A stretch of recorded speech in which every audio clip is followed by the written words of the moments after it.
Subscribe कर देना और वीडियो को ज़रूर से लाइक कर देना। तो आपका जो ये पेपर होता है वीएससी का साइबर एथिक्स से संबंधित, इसमें क्या होता है, इसमें आपके लगभग 50 क्वेश्चन के एमसीक्यूज आने वाले हैं। जो नॉन कॉलेज वाले विद्यार्थी हैं इनके, तो इनको 40% नंबर लाने होंगे, मतलब कितना 20 नंबर चाहिए आपको पास होने के लिए। जो रेगुलर वाले विद्यार्थी हैं इनको आएंगे 40 एमसीक्यूज और इनको पास होने के लिए कितने नंबर चाहिए आपको 16 नंबर चाहिए। तो ये आपको कुल अंक चाहिए पास होने के लिए। इसके अलावा आपको सबसे महत्वपूर्ण बात है जिसका ध्यान में रखना है, आपका जो पेपर है वो किस पे आएगा, एमसीक्यूज, मतलब गोले भरने होंगे आपको। इस तरीका का कुछ पेपर आएगा और उसमें से आपको जो सही ऑप्शन उसका ओएमआर शीट में अपना गोला भर देना है। तो ये आपको दूसरी बात, ये पेपर पास करना भी आपको अनिवार्य है। तो चलो आपको समझ में आ गया पैटर्न किस प्रकार का रहने वाला है और कुल 1 घंटे का इसका टाइम रहेगा इस पेपर का। तो शुरू करते हैं अपन वीडियो को। पहला, साइबर कानून किससे संबंधित होता है। तो आपको ये बताना है जो साइबर कानून होता है वो किससे संबंधित होता है। तो पहला प्रश्न है साइबर कानून किससे संबंधित होता है। तो आपको पता है साइबर का अर्थ किससे जुड़ा होता है, इंटरनेट से जुड़ा होता है। तो इंटरनेट और कंप्यूटर से संबंधित अपराधों और अधिकारों से। तो आपको पता है कोई भी व्यक्ति है उसने क्या किया, किसी का फ़ोन हैक कर लिया, उससे बैंक से पैसे चुरा लिए, कोई का किसी को डिजिटली अरेस्ट कर लिया। तो ये सब चीज़ें ये किससे संबंधित है, साइबर अपराध से संबंधित है। तो जो कानून है जो इन साइबर अपराधों को नियंत्रण करने का प्रयास करता है उसे क्या कहा जाता है, साइबर कानून कहा जाता है। तो जो इंटरनेट और कंप्यूटर से संबंधित जो अपराध होते हैं और अधिकार होते हैं उनको क्या कहा जाता है, साइबर कानून कहा जाता है। अगले वाला प्रश्न है भारत में आईटी एक्ट कब लागू हुआ। तो भारत के अंदर इंफॉर्मेशन टेक्नोलॉजी एक्ट है वो कब निकल कर आता है, 2000 के अंदर, 2000 के अंदर आता है। 3 नंबर प्रश्न है इंफॉर्मेशन टेक्नोलॉजी एक्ट 2000 का मुख्य उद्देश्य क्या है। तो इंफॉर्मेशन टेक्नोलॉजी एक्ट 2000 का उद्देश्य यही है कि आपको साइबर अपराधों को नियंत्रण में करना। मतलब आईटी एक्ट 2000 का ये उद्देश्य है कि जो व्यक्ति है वो साइबर अपराध करते हैं, जो व्यक्ति है जो इलीगली इंटरनेट का उपयोग करते हैं, इलीगली इंटरनेट पर कोई कार्य करते हैं, उन पर नियंत्रण किया जा सके। जिस तरीके से एक आम अपराधी अपराध करता है तो उसको कंट्रोल में करने के लिए जो आम कानून होते हैं, आपके आईपीसी की धाराएं होती हैं, उसी तरीके से साइबर अपराध हैं वो उसको भी अपराध की श्रेणी में रखा गया आईटी एक्ट 2000 में। और उनको करने पर क्या किया गया, कानूनी कार्रवाई लागू की गई। तो इसका सही का आंसर क्या होगा, साइबर अपराधों को नियंत्रण करने के लिए।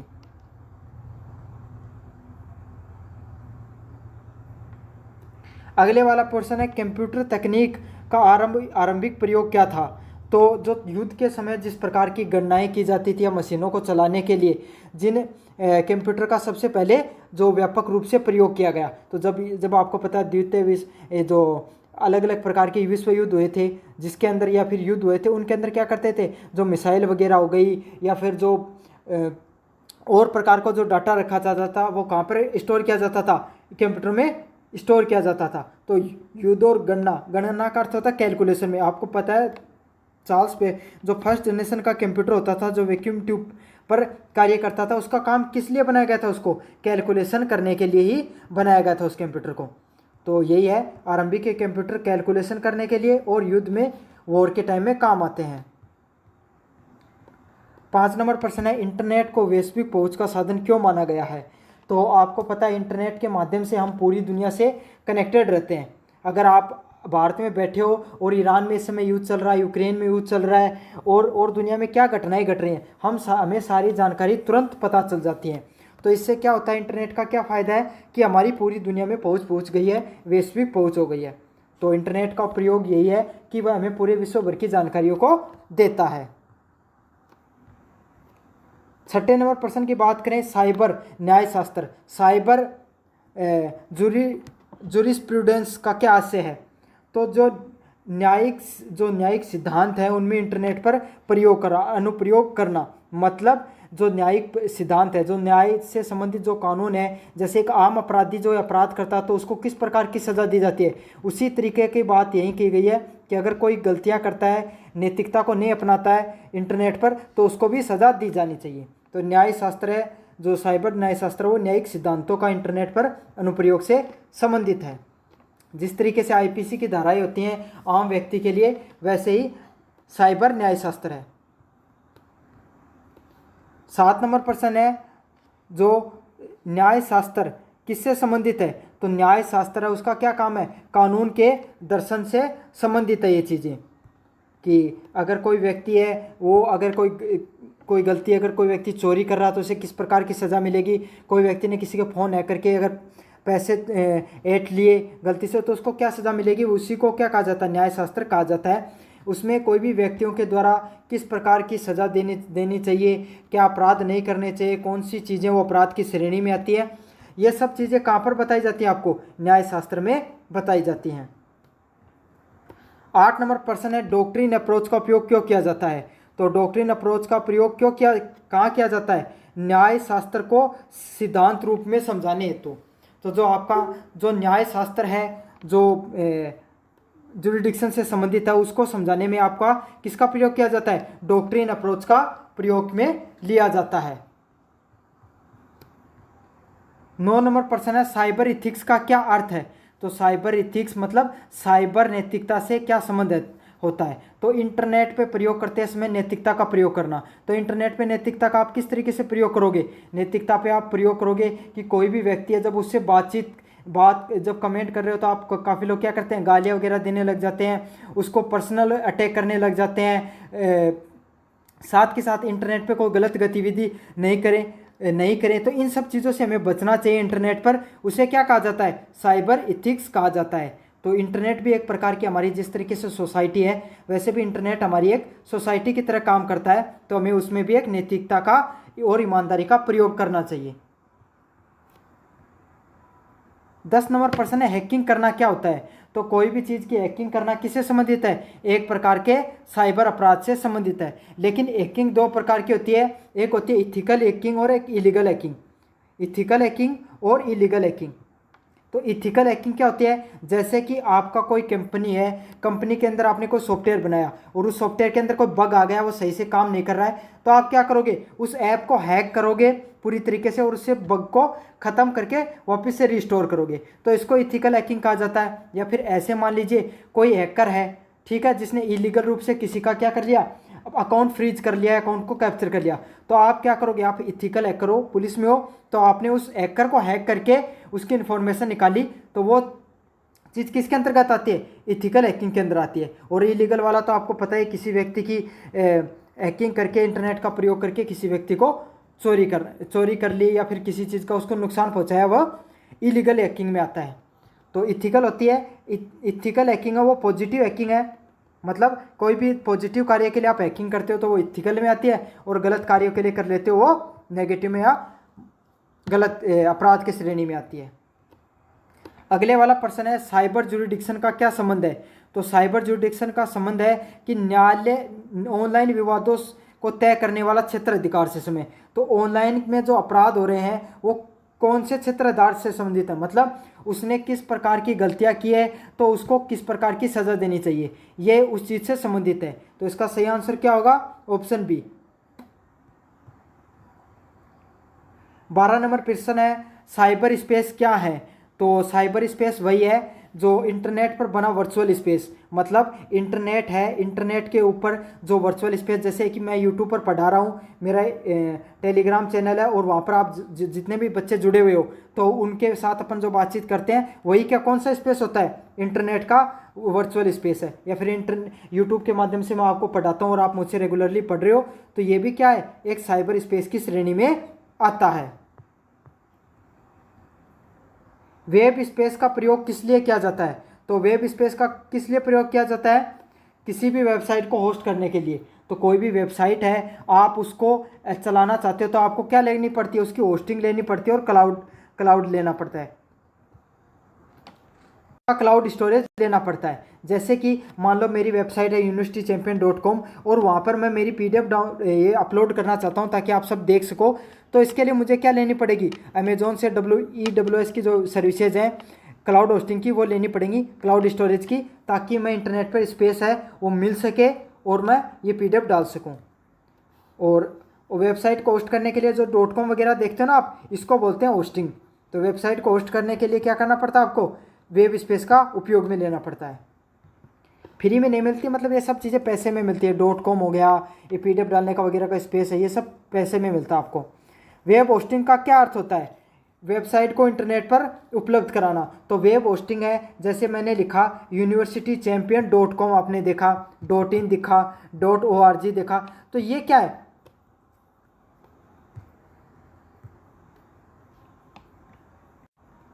तो ये सब चीज़ क्या होती है, ये होती है इंटरनेट पर उपलब्ध कराने के लिए .com लगाया तो पूरी दुनिया में चल सकती है, नहीं तो ज़्यादातर इंडिया में चलेगी।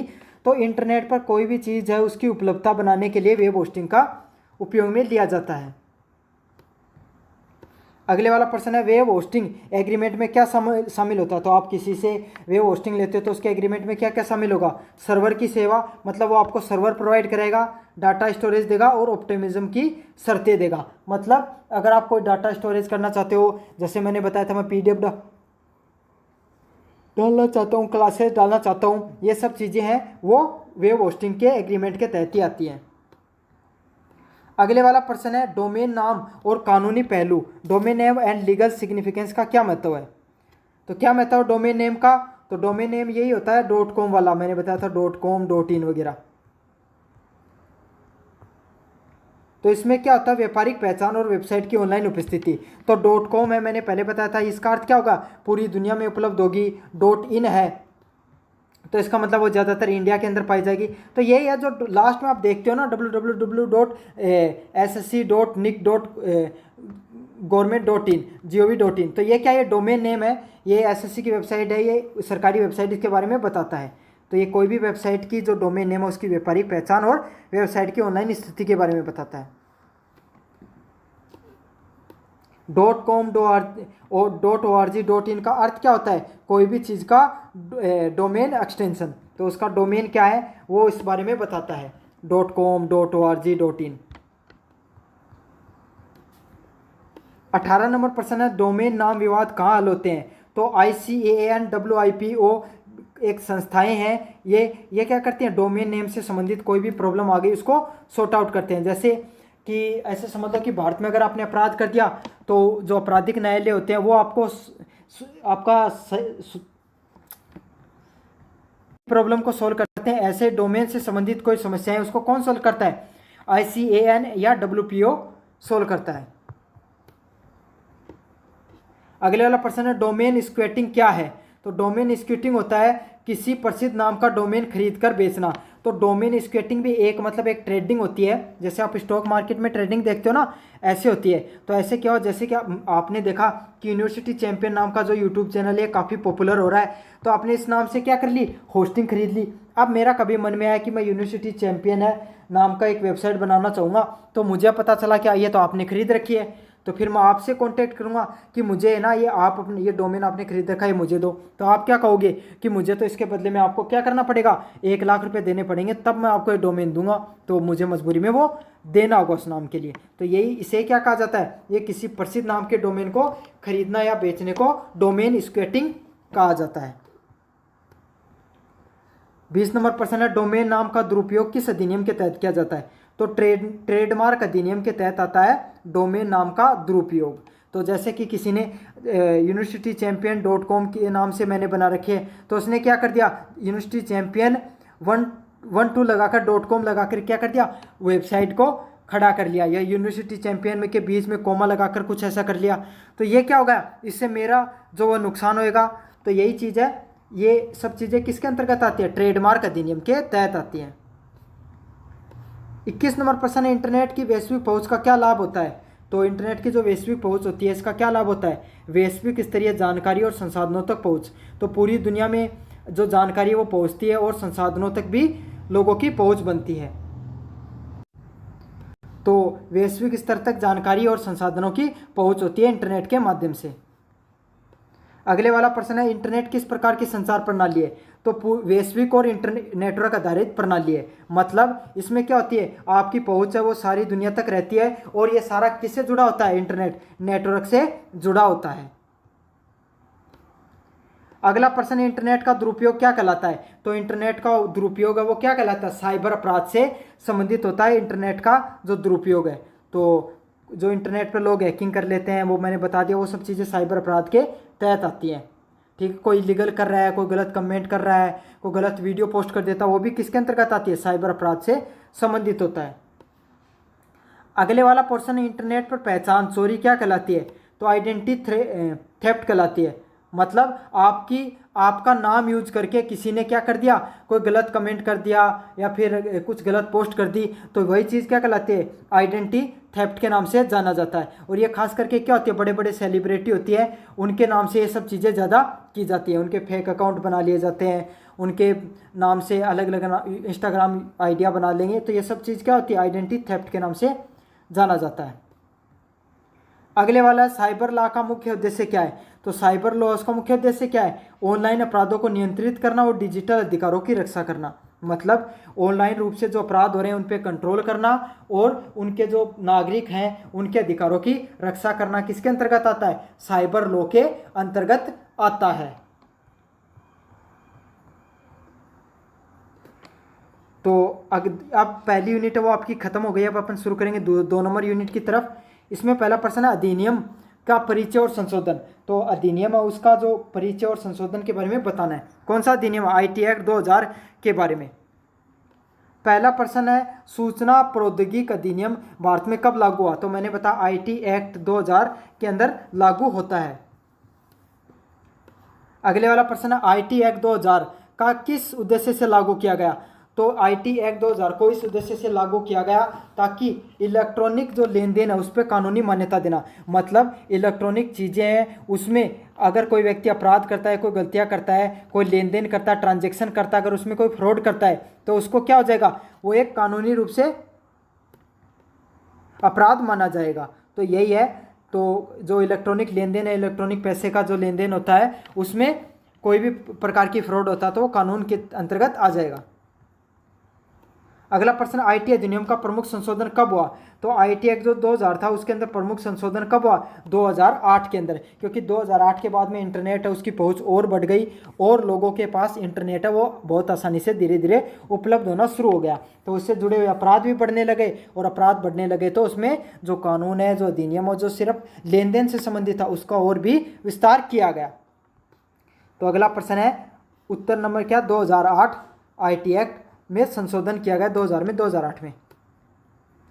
अगले वाला प्रश्न है, आईटी अधिनियम की एक प्रमुख सीमा क्या है? तो आईटी अधिनियम उसकी क्या लिमिटेशन है? जो डेटा की जो प्राइवेसी है उसको लेकर अस्पष्टता है, उसको क्लियरिटी से नहीं समझाया गया कि डाटा है उसकी प्राइवेसी को कैसे कंट्रोल में करना चाहिए। डाटा की प्राइवेसी ब्रीच होती है तो हमें क्या करना चाहिए, उसका क्या कानूनी अपराध होंगे, क्या कानूनी श्रेणियों में आएगा। तो ये उसकी लिमिटेशन है, डाटा की गोपनीयता को स्पष्ट नहीं किया गया है। 5 नंबर प्रश्न, आईटी अधिनियम के कुल कितने अध्याय, चैप्टर्स और अनुच्छेद और सेक्शन है? तो आईटी अधिनियम है उसके कुल 12 अध्याय व 117 अनुच्छेद हैं। तो आईटी एक्ट में कितने अध्याय हैं? 12 अध्याय दिए गए हैं और 117 अनुच्छेदों पर बात की गई है। 6 नंबर प्रश्न है, डिजिटल सिग्नेचर का प्रयोग किसके लिए किया जाता है? तो डिजिटल सिग्नेचर है जैसे कि आपने कोई चेक दिया, मान लीजिए आपने कोई चीज़ों को प्रमाणित किया और उस पर डिजिटल सिग्नेचर दिए, तो इसका अर्थ क्या है? आप डेटा की सुरक्षा को प्रमाणित कर रहे हो। मतलब आपने जो चीज़ दी है वो एकदम रियल है, ओरिजिनल है, तो इस चीज़ की प्रमाणिकता होती है इस चीज़ से संबंधित। तो डेटा की सुरक्षा और प्रमाणिकता के लिए डिजिटल सिग्नेचर का प्रयोग किया जाता है। ऐसा नहीं कि फिर उससे क्या फ़ायदा हो जाता है कि कोई भी व्यक्ति आपके सिग्नेचर को कॉपी करके नहीं लिख सकता। 7 नंबर प्रश्न है, डिजिटल सिग्नेचर किस पे आधारित होते हैं? तो डिजिटल सिग्नेचर है वो क्रिप्टोग्राफिक एल्गोरिथम पर आधारित होते हैं। ठीक है, तो आपको समझ में आ गया होगा कि क्रिप्टोग्राफिक एल्गोरिथम पे आधारित होते हैं, डिजिटल सिग्नेचर होते हैं वो। 8 नंबर प्रश्न है, क्रिप्टोग्राफिक एल्गोरिथम का क्या अर्थ होता है? तो डाटा को एनक्रिप्ट करके सुरक्षित करना। मतलब डाटा को एक जो आपने सिग्नेचर किया वो तो ऐसे करोगे जैसे आपका कोई सिग्नेचर हो गया वो, ठीक है, तो उस सिग्नेचर को डिकोड करेगा, इंक्रिप्शन करेगा, मतलब उसको कोई कोड में कन्वर्ट कर देगा और उसको सुरक्षित करके रख देगा। आप उस कोड को स्कैन करोगे तो वो सिग्नेचर दिखा देगा आपको, बाकी हर कोई व्यक्ति उसको समझ नहीं पाएगा। तो यही होता है डाटा को एनक्रिप्ट करके सुरक्षित रखना ही क्रिप्टोग्राफी का उद्देश्य होता है। तो जो सिग्नेचर वगैरह होते हैं या फिर हैंड रिटन जो चीज़ें होती हैं उसको कोड में कन्वर्ट करना ही क्रिप्टोग्राफी के अंतर्गत आता है। अगले वाला प्रश्न है, डिजिटल सिग्नेचर की कानूनी मान्यता देना क्या कहलाता है? तो डिजिटल सिग्नेचर और उसकी कानूनी मान्यता देना क्या कहलाता है? आईटी एक्ट 2000 के अंतर्गत जो डिजिटल सिग्नेचर है उसको क्या दे दिया गया? कानूनी मान्यता दे दी गई कि भाई अगर जो डिजिटल सिग्नेचर किया जाएगा उसको भी कानूनी रूप से मान्यता दे दी जाएगी, कानूनी रूप से उसको लागू कर दिया गया। अगले वाला प्रश्न है, डिजिटल सिग्नेचर किस तकनीक का उपयोग करता है? तो पब्लिक और इंफ्रास्ट्रक्चर की जो तकनीक है उसको उपयोग में लेता है डिजिटल सिग्नेचर। 11 नंबर प्रश्न, आईटी अधिनियम किस इलेक्ट्रॉनिक रिकॉर्ड की मान्यता देता है? तो डिजिटल फॉर्मेट में जो दस्तावेज होते हैं उसकी जो रिकॉर्ड करने की मान्यता देता है आपका डिजिटल फॉर्मेट के दस्तावेजों को रिकॉर्ड करने की मान्यता देता है आईटी अधिनियम। मतलब आपके जो डॉक्यूमेंट होते हैं वो डिजी लॉकर पे पड़ा हुआ है तो उसको मानना पड़ेगा, या फिर कोई भी जो चीज़ है वो ऑनलाइन है तो उसको ऑनलाइन रिकॉर्ड में रखी गई है उसको भी मान्यता दे दी गई है इसके अंतर्गत। ई गवर्नेंस का क्या लाभ होता है? तो जो गवर्नमेंट का जो इंटरनेट के माध्यम से जो गवर्नेंस मिलती है आपको, पोर्टल पे आप बहुत से कार्य करा सकते हो, उसको ई गवर्नेंस कहा जाता है। तो इसका क्या अर्थ है? सरकारी जो सेवाएं हैं उसको ऑनलाइन उपलब्धता करवाना। मतलब जो सरकारी अगर कार्यालय में अगर आपको कोई कार्य करवाना और आप वहाँ पर आप नहीं चाहते कि मैं वहाँ पर पहुँच कर कार्य करूँ तो आप इंटरनेट के माध्यम से भी काफ़ी कार्य कर सकते हो खुद से। तो जैसे कि छात्रवृत्ति के लिए अब आपको क्या होता है, आपका पोर्टल होता है, उस पर जाकर आप चेक कर लेते हो आपको छात्रवृत्ति मिली है नहीं मिली, कब मिलेगी, या फिर आपका फॉर्म एग्जाम फॉर्म वगैरह कब चालू होगी। तो यही सब चीज़ें क्या है, ई गवर्नेंस से संबंधित होती हैं। तो जो सरकारी सेवाएं हैं उसको ऑनलाइन उपलब्ध कराना किसके अंतर्गत आता है? ई गवर्नेंस के अंतर्गत आता है। 13 नंबर प्रश्न है, डिजिटल सिग्नेचर की कानूनी पहचान सुनिश्चित करता है। तो डिजिटल सिग्नेचर उसकी कानूनी पहचान बताएगा, कानूनी रूप से लागू करने का कार्य कौन करता है? डिजिटल सर्टिफिकेट है वो कार्य करता है। तो ये प्रश्न है, डिजिटल सिग्नेचर को डिजिटल सर्टिफिकेट के माध्यम से कानूनी पहचान मिलती है। अगले वाला प्रश्न है, सर्टिफाइंग अथॉरिटीज का क्या कार्य होता है? तो सर्टिफाइंग अथॉरिटीज का क्या कार्य होता है? जो सर्टिफाइंग अथॉरिटीज है वो डिजिटल सिग्नेचर का प्रमाण पत्र जारी करने का कार्य करती हैं। ठीक है, तो इसका सही आंसर क्या होगा? ऑप्शन नंबर बी होगा। जो सर्टिफाइंग अथॉरिटीज़ है वो डिजिटल सिग्नेचर है उसका पूरा प्रमाण पत्र बनाकर आपको देती है। आप ऐसे ही उसको यूज़ में नहीं कर सकते, डिजिटल सिग्नेचर को उसको सर्टिफाइड करवाना होगा आपको संबंधित विभाग से। Controller of the certifying authority की नियुक्ति कौन करता है? तो भारत सरकार उसकी नियुक्ति करती है, एक प्रकार का विभागीय पद है। ठीक है, कंट्रोलर ऑफ सर्टिफाइंग अथॉरिटीज़। अगले वाला प्रश्न है, आईटी एक्ट के अनुसार साइबर अपराध क्या है? तो किसी भी डेटा को चोरी करना क्या कहलाता है? साइबर अपराध के अंतर्गत आता है आईटी एक्ट में।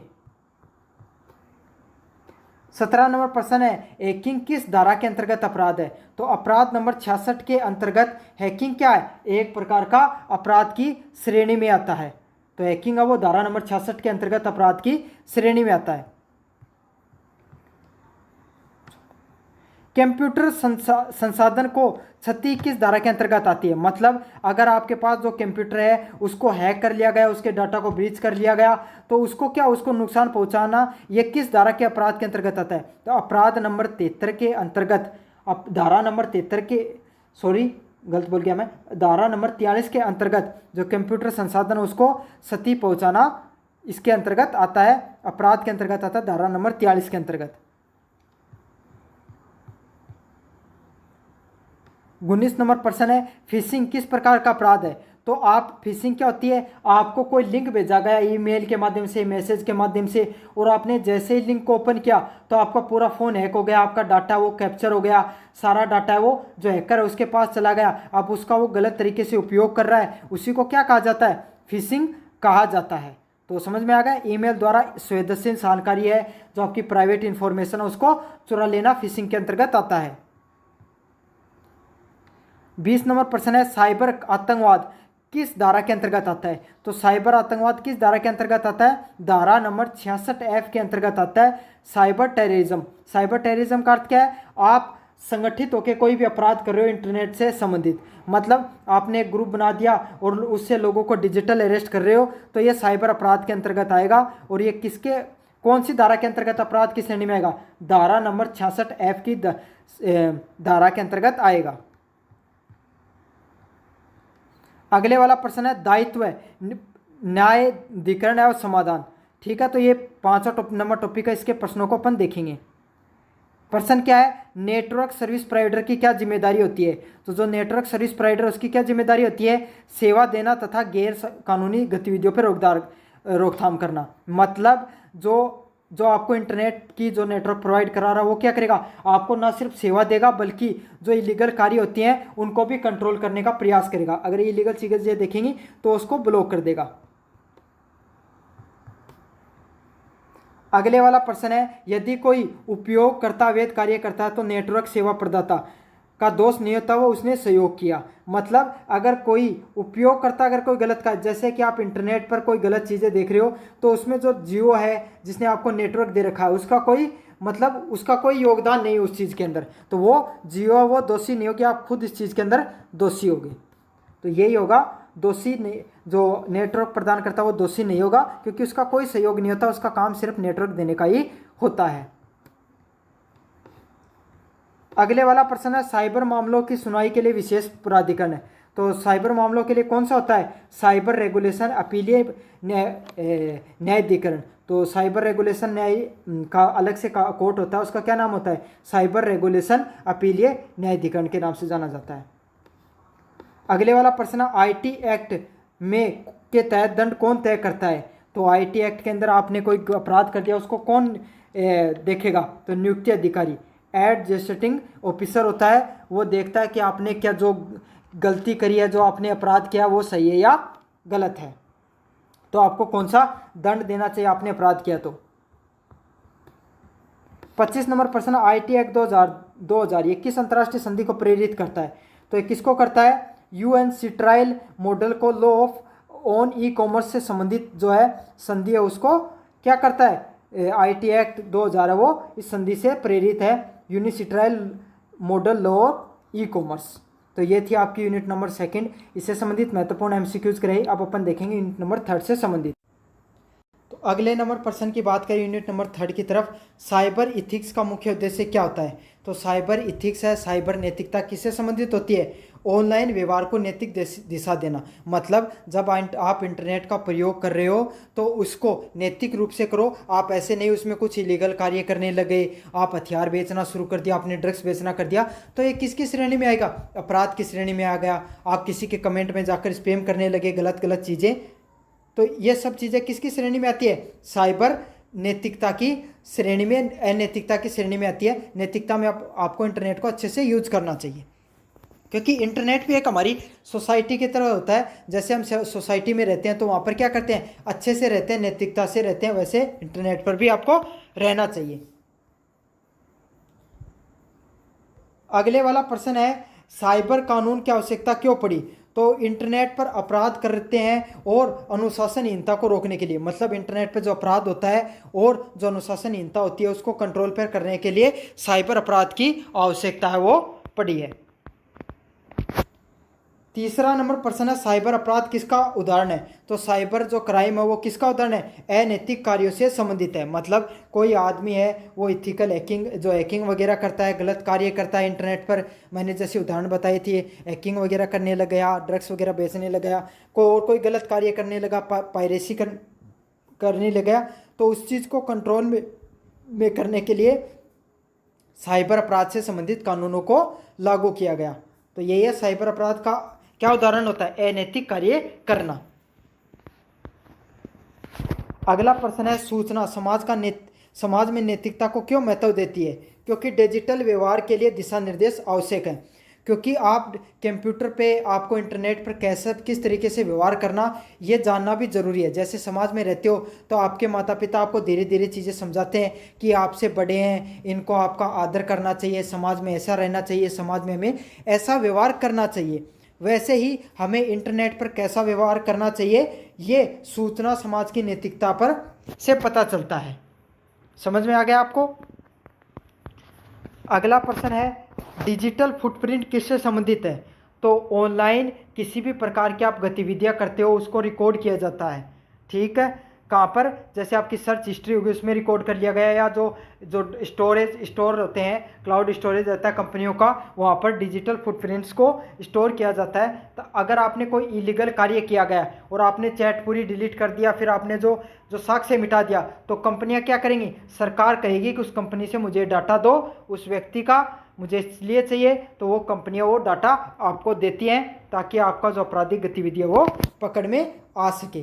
तो यही है, ऑनलाइन जो आप कार्य करते हो, आप जो सर्च करते हो, जो गलतियां करते हो, उसको रिकॉर्ड में रखा जाता है, उसे डिजिटल फुटप्रिंट कहा जाता है।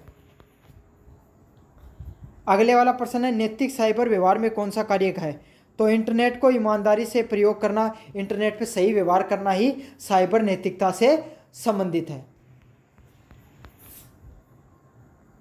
साइबर नैतिकता में सबसे पहले क्या सिखाया जाता है? तो किसी के जो प्राइवेट डाटा है, डेटा को कैसे प्रयोग करना चाहिए और उसका कैसे रिस्पेक्ट करना चाहिए उसके बारे में। मतलब जो आप ऐसे नहीं किसी की मतलब जो प्राइवेट चीज़ें उसको चोरी कर लिया या उसको इलीगली सेल कर दिया, तो वही कहलाता है डाटा की गोपनीयता और सम्मान से संबंधित है साइबर अपराध। अगले वाला प्रश्न है, इंटरनेट पर अश्लील या हिंसक सामग्री फैलाना क्या कहलाता है? तो इंटरनेट पे आपको गलत चीज़ें फैला रहे हो, कोई अश्लील चीज़ों को फैला रहे हो, या फिर हिंसक चीज़ें हो गई, आप ऐसी चीज़ें फैला रहे हो जिससे लोगों की मतलब जो भावना भड़के और वो गलत कार्य करने लग जाए, या धार्मिक भावनाओं को भड़काने का कार्य कर रहे हो, आप ऐसा कोई भाषण दे दिया आपने, तो ये किस में आएगा? साइबर अपराध से संबंधित आएगा और अनैतिक कार्य से संबंधित आता है। 9 नंबर प्रश्न है, नैतिक ऑनलाइन संवाद का क्या अर्थ होता है? तो नैतिक ऑनलाइन संवाद का अर्थ होता है सम्मानपूर्ण संवाद करना, मतलब रेस्पेक्टफुली आप कोई भी व्यक्ति के बारे में बात करते हो, वही नैतिक ऑनलाइन संवाद के अंतर्गत आता है। 10 नंबर प्रश्न है, साइबर बुलिंग क्या है?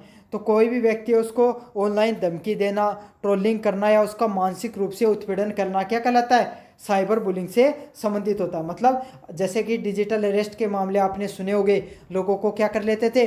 धमकाते थे कि आपके पास कॉल आता था कि आपने कोई ड्रग्स मंगाए हैं, आपके खिलाफ वो केस चल गया, तो वो साइबर बुलिंग से ही संबंधित है। ठीक है, अगले वाला प्रश्न, एआई में नैतिक समस्या का क्या उदाहरण है? तो एआई में नैतिकता का है समस्या का उदाहरण है डेटा को चोरी और पूर्वाग्रह से यूज करना।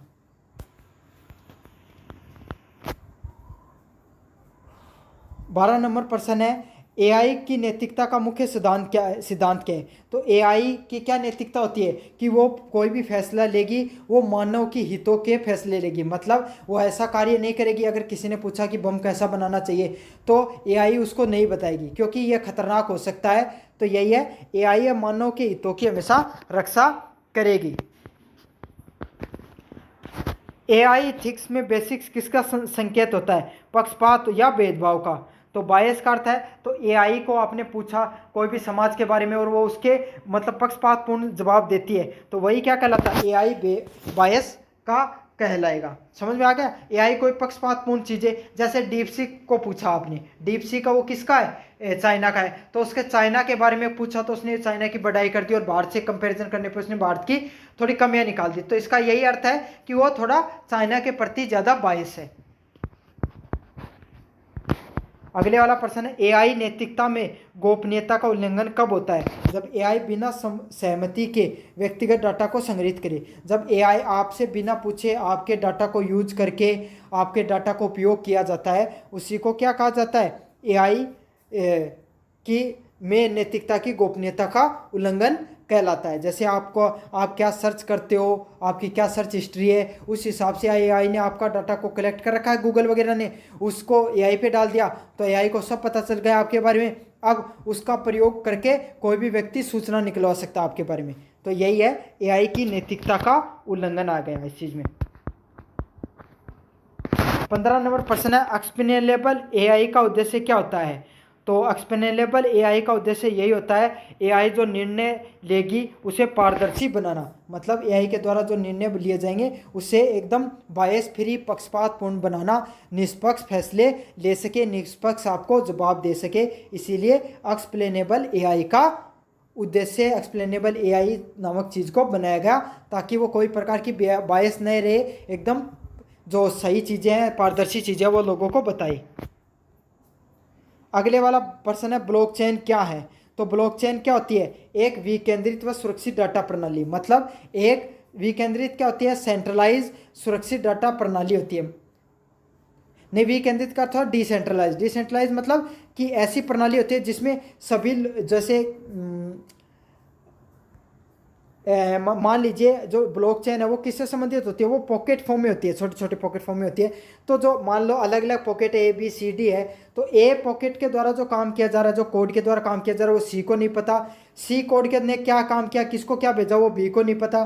बी ने कोड किसको भेजा, वो डी को नहीं पता। तो ए बी सी डी में से किसी को किसी के बारे में नहीं पता कि ये कोड किससे संबंधित है। इसीलिए ये क्या प्रणाली क्या कहती है? डिसेंट्रलाइज कहती है। और इसका क्या फ़ायदा होता है? इससे डेटा वो सुरक्षित नहीं रहता, किसी को नहीं पता होता कि ये सूचना किसके द्वारा भेजी गई है, कोड किसके द्वारा भेजा गया है। 17 नंबर प्रश्न है ब्लॉकचेन में डाटा की सुरक्षा कैसे निश्चित होती है। तो ब्लॉकचेन में डाटा कैसे निश्चित होता है? इंस्क्रिप्शन और डिस्ट्रीब्यूटर लेजर से। तो एनक्रिप्ट करके, मतलब डाटा को है ना, जो आपका डाटा है, जैसे आपने सर्च किया यूनिवर्सिटी चैंपियन, तो इसको कोड में बदल दिया और स्टोर करके रख लिया। तो अब ये कंप्यूटर को समझ में आ सकता है, लेकिन आपको समझ में नहीं आएगा, कोई व्यक्ति देखे उसको समझ में नहीं आएगा ये किससे संबंधित डाटा है। तो यही है, ब्लॉकचेन क्या करता है? एनक्रिप्ट करके रखता है और डिस्ट्रीब्यूटर की लेजर पे स्टोर कर देता है। अगले वाला प्रश्न है ब्लॉकचेन में गोपनीयता का उल्लंघन हो सकता है। तो ब्लॉकचेन टेक्नोलॉजी में कोई भी प्राइवेसी कैसे लीक हो सकती है? सभी जानकारी को सार्वजनिक करके। मतलब सारी की सारी जो कोड बनाए गए उसको सार्वजनिक कर दिया, लोगों को बता दिया, तो लोगों की क्या हो सकती है? इसी से प्राइवेसी है वो लीक हो सकती है। 19 नंबर प्रश्न है ब्लॉकचेन नैतिकता किससे संबंधित है। तो ब्लॉकचेन की नैतिकता वो किससे संबंधित है? पारदर्शिता और उपयोगकर्ता के अधिकारों का सम्मान करके। अगले वाला प्रश्न है एक नैतिक ब्लॉकचेन प्रणाली की पहचान क्या होगी। तो सार्वजनिक सत्यापन और उपयोगकर्ता की सहमति। मतलब अगर जो कोई भी आदमी है जो इसको यूज कर रहा है ब्लॉकचेन टेक्नोलॉजी को, उससे पूछा जाए पहले कि आपकी सहमति है या नहीं, और सार्वजनिक सत्यापन, और जो भी व्यक्ति यूज कर रहे हैं उन सबसे भी इसको सर्टिफाइड किया जाए, हाँ करवाई जाए, तभी ये ब्लॉकचेन की जो प्रणाली है उसमें नैतिकता आएगी। साइबर नैतिकता के परीक्षण में क्या शामिल होता है। तो साइबर नैतिकता उसके परीक्षण में क्या शामिल होता है? ऑनलाइन आचरण व गोपनीय सम्मान। तो ऑनलाइन आपको कैसा व्यवहार करना चाहिए, गोपनीयता का कैसे सम्मान करना चाहिए, यही आता है आपके साइबर परीक्षण के अंदर चीज़ें। अगले वाला प्रश्न है साइबर परीक्षण में टीम एक्टिविटी से क्या लाभ होता है। तो सहयोग और व्यवहारिक सीख। मतलब अगर आप साइबर परीक्षण करते हो तब आपको आपकी जो पूरी टीम बनाकर एक परीक्षण दिया जाता है, उससे क्या होता है? आपको ये पता चलता है कि आपस में सहयोग करके कैसे कार्य करना चाहिए और एक टीम के रूप में आपको कैसा कार्य करना चाहिए, इसके बारे में आपको पता चलता है। 23 नंबर प्रश्न, छात्रों को साइबर नैतिकता क्यों सिखाई जाती है। तो बच्चों को साइबर नैतिकता इसलिए सिखाई जाती है ताकि वो सुरक्षित और जिम्मेदार उपभोगकर्ता बन सकें। मतलब वो एक जिम्मेदार नागरिक बन सके, इंटरनेट को जो प्रयोग करें उसको सही चीज़ों के लिए प्रयोग में कर सके, गलत चीज़ों के लिए ना प्रयोग में करें। इसलिए बच्चों को साइबर नैतिकता का समझाना बहुत ज़्यादा ज़रूरी होता है। 24 नंबर प्रश्न है नैतिक हैकर का क्या कार्य होता है। तो जो मैंने बताया था आपको, इथिकल हैकर होता है, नैतिक हैकर उसका क्या कार्य होता है? सुरक्षा परीक्षण करना और कमजोरियों को ढूंढना। मतलब वो क्या करता है, कहाँ कहाँ पर जो सुरक्षा है वो तोड़ी जा रही है इंटरनेट के अंदर, और इंटरनेट के अंदर मैंने आपको बताया उस ऐप में कोई बग आ गया जो सही से कार्य नहीं कर रहा है, तो वो उस चीज़ को ढूंढकर उन कमजोरियों को क्या करेगा, वो सही करके देगा, उस सिस्टम को हैक करके, उस ऐप को हैक करके। डिजिटल साक्षरता का क्या अर्थ होता है। तो डिजिटल साक्षरता का अर्थ होता है तकनीक साधनों का सुरक्षित और प्रभावी उपयोग करना। तो डिजिटल साक्षरता यही है कि जो तकनीक के जो साधन हैं उनको सही ढंग से और प्रभावी ढंग से उपयोग में किया जा सके। जैसे कि आपको जैसे कि आपके पास इंटरनेट है तो इस पर आप किस तरीके से उस इंटरनेट का उपयोग करते हो, अगर आपके पास इसकी नॉलेज होगी कि सही ढंग से इंटरनेट का कैसे प्रयोग किया जा सकता है, आप पढ़ाई कर सकते हो या फिर आप रील भी देख सकते हो, तो आपको जैसी ज़रूरत है अगर वो कार्य करोगे तो आप सही उपयोग कर रहे हो इंटरनेट का, और गलत कार्य करने लग जाओगे तो वो गलत में श्रेणी में आएगा। तो यही है, अगर आपके पास डिजिटली साक्षरता होगी, डिजिटली नॉलेज होगा क्या चीज़ों को कैसे उपयोग में करना चाहिए, तो आप उनको अच्छे से प्रयोग कर पाओगे तकनीकी साधनों को। अब बढ़ते हैं अपने लास्ट नंबर यूनिट की तरफ, चौथी नंबर यूनिट की तरफ, वह बौद्धिक संपदा का अधिकार, इंटेलेक्चुअल प्रॉपर्टी से संबंधित प्रश्न। तो बौद्धिक संपदा क्या होती है? तो किसी भी व्यक्ति की मानसिक या रचनात्मक कृति, मतलब जो मैं आपको पढ़ा रहा हूँ, ठीक है, ये क्या मेरी रचनात्मक कृति है, और जो मानसिक रूप से, मतलब जो मेरे को चीज़ें याद है जो साइबर क्राइम से संबंधित, वो क्या मेरी मानसिक समझदारी से संबंधित है। तो यही होती है बौद्धिक संपदा, होती है किसी व्यक्ति की मानसिक या रचनात्मक कृति किससे संबंधित आती है? बौद्धिक संपदा से संबंधित होती है। अगले वाला प्रश्न है, कॉपीराइट का उपयोग किसमें होता है? तो कॉपीराइट का प्रयोग किसमें होता है? तो कॉपीराइट आपको पता है, संगीत हो गया, लेखन हो गया, कला को सुरक्षित रखने के लिए किसका प्रयोग किया जाता है? कॉपीराइट किया जाता है। मतलब कोई भी चीज़ जो रचनात्मक चीज़ें हैं उनको बचाने के लिए जो व्यक्ति है जिसने उनको बनाया, उस रचना को, कृति को बनाया है, उसको सुरक्षित रहने के लिए किसका प्रयोग किया जाता है? कॉपीराइट अधिकारों का प्रयोग में किया जाता है। और इसका मुख्य रूप से किसका प्रयोग किया जाता है? संगीत में, लेखन में और कला में। जैसे कि जो टी सीरीज का अगर गुरु रंधावा में कोई गाना गाया और आप क्या करोगे, उसको अपलोड करने की कोशिश करोगे तो कॉपीराइट स्ट्राइक आ जाएगा। अगर चेतन भगत ने कोई किताब लिखी, अब आपने क्या कर दिया, सेम टू सेम उस कॉपी करके और बेचना शुरू कर दिया, तो ये भी कॉपीराइट के अंतर्गत आ जाएगा। तो इसे कहते हैं कॉपीराइट का प्रयोग करना। अगले वाला पॉइंट है, पेटेंट किस प्रकार के आविष्कारों पर लागू होता है? तो तकनीकी और वैज्ञानिक जो आविष्कार होते हैं उस पर पेटेंट लागू होता है। मतलब इसका अर्थ क्या होता है कि पेटेंट का अर्थ होता है कि मैंने ये चीज़ बनाई है और मेरे अलावा इसका किसी को अधिकार नहीं है बेचने का, क्योंकि भाई उसने अपना बौद्धिकता, अपना दिमाग खर्च किया है, अपना टाइम खर्च किया है और अपनी जो संपदा उसको खर्च किया उस चीज़ को बनाने के लिए, तो उससे होने वाले फायदे भी उसी को होने चाहिए। इसीलिए तकनीक और वैज्ञानिक आविष्कारों से संबंधित चीज़ें को क्या कराना पड़ता है? पेटेंट कराना पड़ता है। ये भी कानूनी अधिकार के रूप में कार्य करते हैं। फिर अगले वाला प्रश्न है, ट्रेड सीक्रेट का क्या अर्थ होता है? तो कंपनी की जो गोपनीय तकनीक या प्रक्रिया उसी को ट्रेड सीक्रेट के नाम से जाना जाता है। तो कंपनी की जो सीक्रेटिव चीज़ें होती हैं, जो गोपनीय चीज़ें होती हैं, तकनीक के रूप में उसको उपयोग किया जाता है, उसे ट्रेड सीक्रेट कहते हैं। 5 नंबर प्रश्न है, ट्रेडमार्क क्या होता है? तो आपने देखा हो, चाहे एडिडास हो गया या फिर जो पूमा हो गया, तो उनका खुद का ट्रेडमार्क होता है, उसका कुछ सिंबल होता है। जैसे मर्सिडीज का जो सिंबल है वो ऐसे करके है, तो यही है, ये उसका क्या ट्रेडमार्क है, ठीक है। तो जो कंपनी की उत्पादकता की जो विशिष्ट पहचान, एक स्पेशल प्रकार की पहचान होती है, उसी को क्या कहा जाता है? ट्रेडमार्क कहा जाता है। अगले वाला प्रश्न है, प्लेगरिज्म का क्या अर्थ होता है? प्लेगरिज्म का अर्थ होता है किसी भी जो साहित्य कृति है उसको चोरी करना। समझ में आ गया? मतलब किसी ने क्या किया, आप जो चेतन भगत की किताब थी उसको ऐसा कैसा कॉपी करके बेच रहे हो, तो वो क्या है? प्लेगरिज्म की श्रेणी में आएगा। वो किसी और की कृति और बेच उसे कोई और रहा है चोरी करके। रिवर्स इंजीनियरिंग का अर्थ क्या होता है? तो कोई भी उत्पाद है, कोई भी सॉफ्टवेयर है, उसको तोड़कर उसकी कार्यविधि को समझना। मतलब कोई चीज़ समझ में नहीं आती तो उसको तोड़ फोड़ कर समझते हैं कि भाई किस कोड पे काम करता है, तो इसे रिवर्स इंजीनियरिंग करते हैं, उल्टे तरीके से किसी को कार्य करना। मतलब तोड़ फोड़ करके उस वायरस को पूरा अलग अलग करके समझना कि किस कार्यविधि पर कार्य कर रहा है। अगले वाला प्रश्न, ओपन सोर्स सॉफ्टवेयर की क्या विशेषता होती है? तो ओपन सोर्स जो सॉफ्टवेयर है उनकी विशेषता होती है इसका स्रोत कोड सबके लिए उपलब्ध होता है। मतलब जैसे कि ओपन सोर्स की बात करूं तो गूगल है, ये ओपन सोर्स प्लेटफॉर्म है, तो इस पर कोई भी जाकर अपना कार्य कर सकता है। उसी प्रकार से जो ओपन सोर्स सॉफ्टवेयर होते हैं उस पर जो कोड होता है, जो कार्य करने का अधिकार होता है, वो सभी को उपलब्ध होता है, कोई भी व्यक्ति फ्री में जाकर कार्य कर सकता है।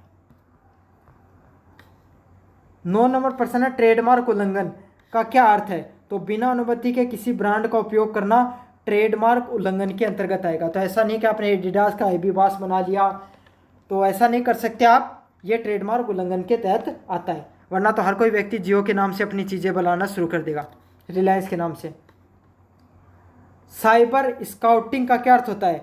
तो साइबर मैंने स्केटिंग का बताया था, कोई भी प्रसिद्ध ब्रांड का जो डोमेन वगैरह है उसका रजिस्टर करके उसको आप अपने तरफ से बेचते हो, उसको साइबर स्केटिंग के नाम से जाना जाता है। 11 नंबर प्रश्न है, सॉफ्टवेयर की गुणवत्ता से क्या तात्पर्य है? तो कोई भी सॉफ्टवेयर है जब आपके लिए काम का कब होता है? जब वो आपके उद्देश्यों की पूर्ति कर सके। तो वही है, जो सॉफ्टवेयर की गुणवत्ता का कार्य यही होता है कि वो उपभोक्ता की अपेक्षाओं को सही ढंग से पूरा कर सके। तो जैसे मैं पढ़ा रहा हूँ आपको, तो आपको ये समझ में आ रहा है, तो ये आपकी अपेक्षाओं को सही से कार्य कर रहा है। अगले वाला प्रश्न है, गुणवत्ता विकास की एक प्रमुख रणनीति है। तो गुणवत्ता विकास की क्या प्रमुख रणनीति होती है? परीक्षण करना एक प्रमुख रणनीति के तहत आता है। 13 नंबर प्रश्न है, सॉफ्टवेयर के टेस्टिंग के क्या लाभ होते हैं? तो सॉफ्टवेयर के टेस्टिंग के ये लाभ होते हैं, त्रुटि को समय से पहचाना जा सकता है। मतलब कंप्यूटर में या सिस्टम में क्या किस किस प्रकार की त्रुटियां आ रही हैं, कमियां हैं, उसको आप टेस्टिंग के माध्यम से पहले ही समझ सकते हो। तो त्रुटियों को समय से पहले ही समझाया जा सकता है सॉफ्टवेयर में टेस्टिंग करके। ISO 1901 किससे संबंधित है? तो गुणवत्ता प्रबंधन से संबंधित है ISO 9001। ठीक है, तो किस क्वालिटी का प्रोडक्ट है, क्या क्या कमियां है, क्या क्या इसके कमजोरियां, उस बारे में कौन बताता है? ISO का मार्क होता है, इंडियन स्टैंडर्ड होता है वो। 15 नंबर प्रश्न है, ग्राहक संतुष्टि प्राप्त करने के लिए क्या जरूरी है? तो ग्राहक को संतुष्टि प्राप्त करने के लिए क्या जरूरी है? गुणवत्तापूर्ण और भरोसेमंद सॉफ्टवेयर को बनाना ही।